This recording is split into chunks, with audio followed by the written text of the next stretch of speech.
این همه کرسی نشین های اروپا و امریکا، این همه مرد و زن هایی که فقط اسلام رو با اینکه دخترچه های نو به بلاغت رسیده رو ازدواج میکنند، 2 زنه هستند، 3 زنه هستند، 4 زنه هستند، قدر زن در اسلام پایان است، گویان فقط بالای مسلمان ها فریاد و داد میزدند.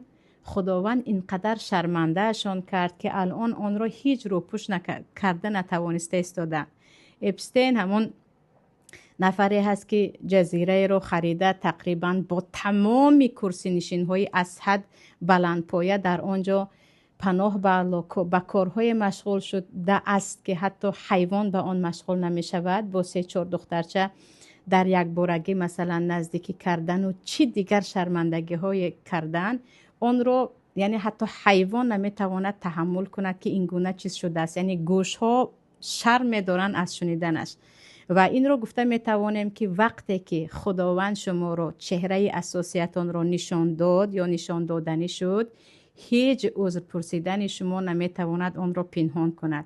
اون شرمندگی و اون عیب و ننگی که آنها انجام دادند، 2 تا 3 میلیون میگویند ورق شرمندگی آنها الان در دست بعضی رسانه ها هست، آن را هیچ پنهان کردنی نیست و ما باید شاهد باشیم. هی آنهایی که با گلاستوک پوشیده و کرته سفید پوشیده در میکروفون برآمده حقوق زن میگوید، کافکوبی میزنید، به خود آید.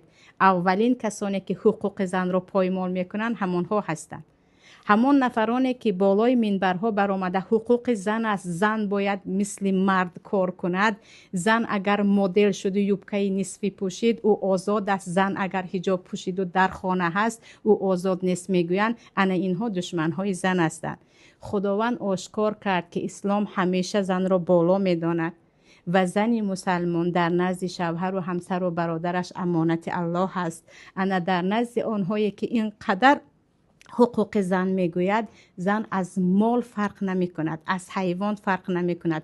آنها برابری حقوق زن گفتن، همیشه نابود کردن ناموس زن را در دل دارند و آشکار شد. یعنی باید اکنون این همه دموکرات خواهان و گلاستوک و شیم پوشیده برآمده زن باید این باشد و آن باشد گویان گپ میزدگی ها، آنهایی که طرفدار آنها میکردن به خود آید که آنها با زنها چیکار کرده ایستادن.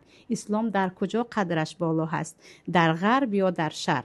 زنی مسلمانی خانشین زیر پا بود و زنی در کوچه برهنه بالای سر بود. ببینید که آنها مقصد از برهنه کردن زنها چی بود؟ مقصدشون چگونه آنها زنها را استفاده میبرند و چگونه